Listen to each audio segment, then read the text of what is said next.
baca di rumah pun memang juga sih, bisa. emang pas di masa kuliah itu Kayak gue dari sebelum sekolah aja udah bisa baca dan tulis. Sebelum sekolah. Jadi apa gunanya sekolah? ya.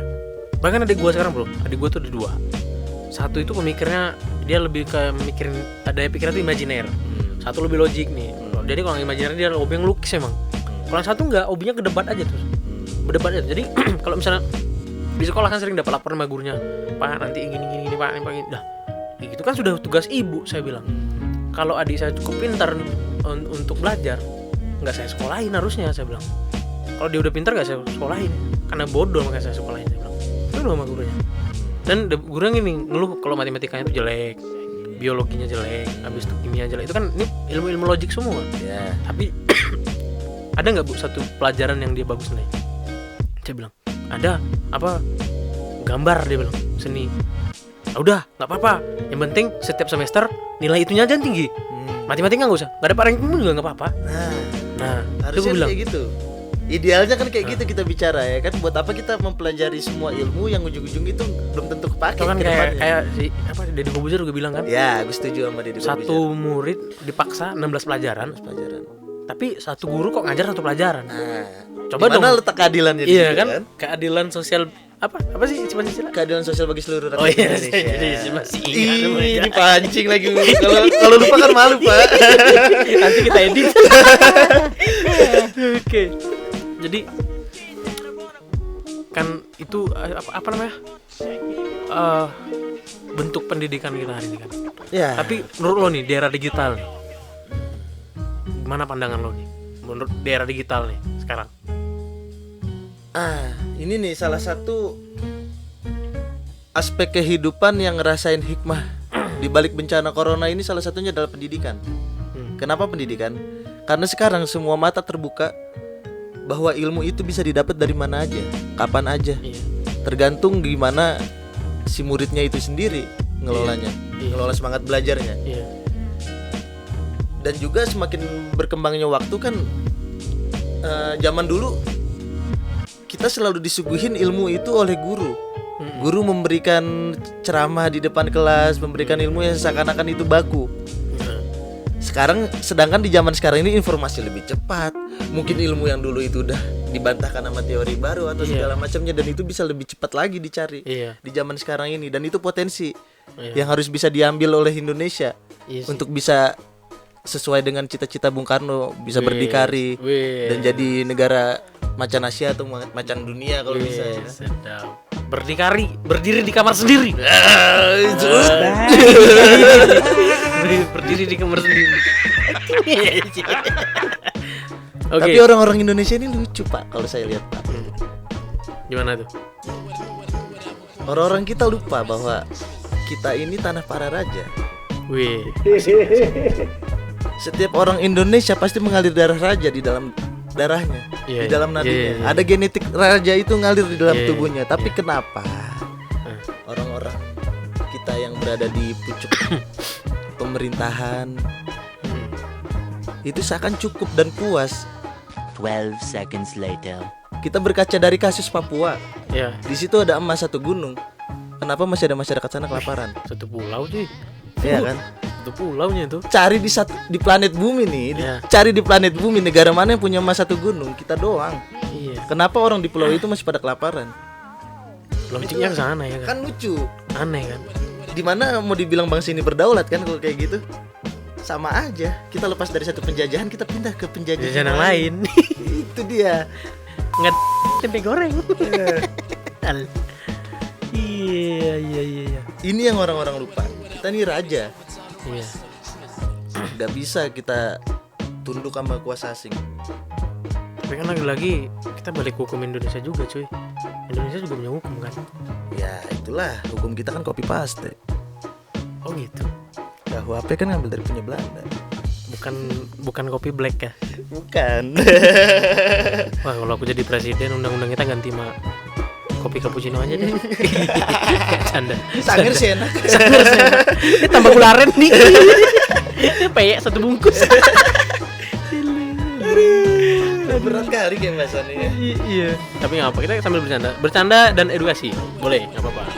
Dan setiap apa yang kita tuangkan adalah pendapat, bukan dan kritikan lah. Iya, nanti kalau misalkan ada statement gue yang salah langsung aja komen di bawah kritik ya. Kita berdebat sehat aja. Debat sehat. Udah nggak zaman bazar-bazar, Bos. Kalau belum sehat datang ke Galeri Kopi, minum kopi sehat.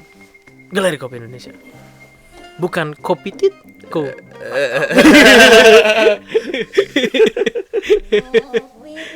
Oke cuy. Dan ini kan sekarang lagi Covid nih. Lagi masa Covid. Terus menurut lo nih, efektif nggak sekarang sistem belajar online? Dan kalau misalnya iya pun apa?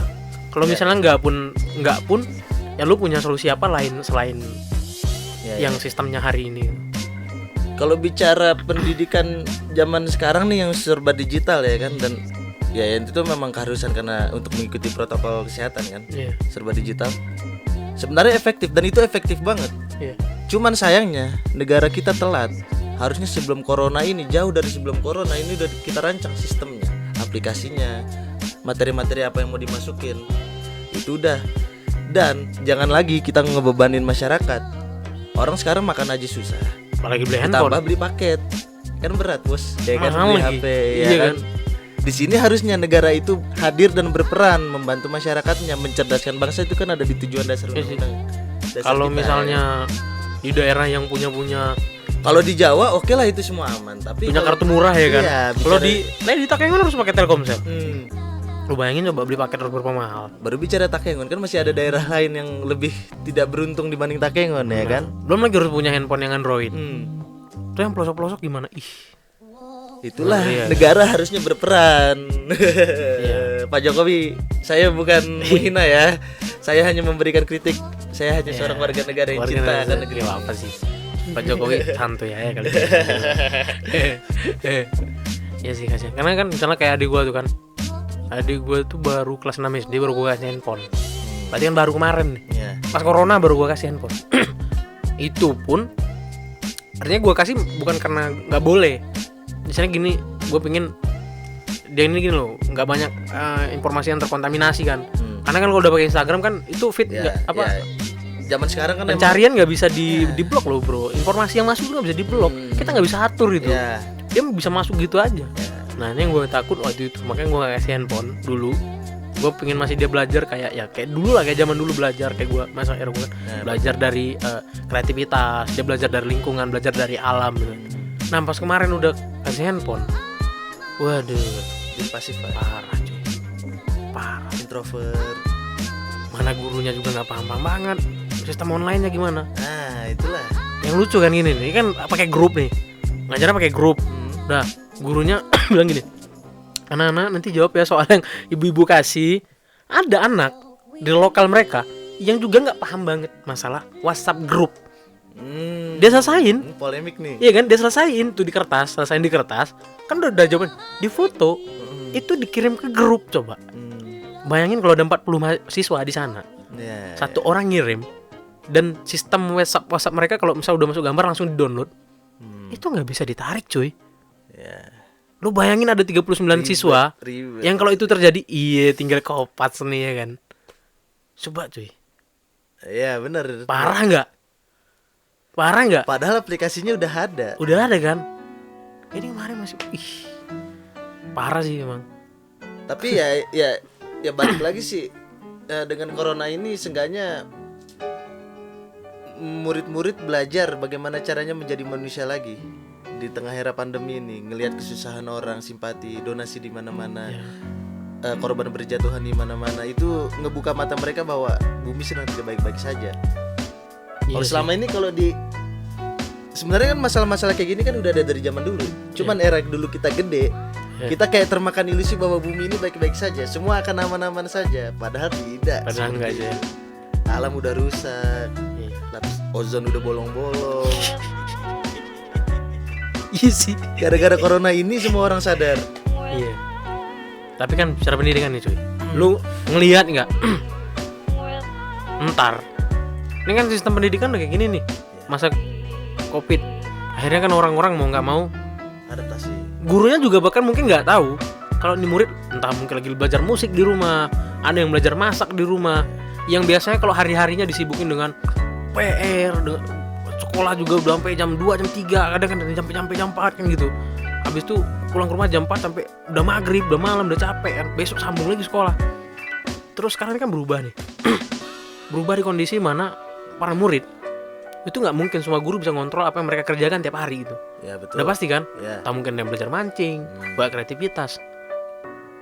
Nah, lu ngelihat nggak nanti ke depan nih akan ada industri besar yang terjadi, artinya gini, kayak daerah baru loh. Ya, ini bakal daerah baru ya kan? Ya. Ya Ini ke enggak? depan bakal kayaknya emang perusahaan penyedia materi pembelajaran ini bakal makin berkembang deh. Dan itu kompetisi itu bakal makin terpacu dan buat pendidikan di Indonesia ini lebih baik lagi ke depannya sih, Amin. Harapannya kayak gitu.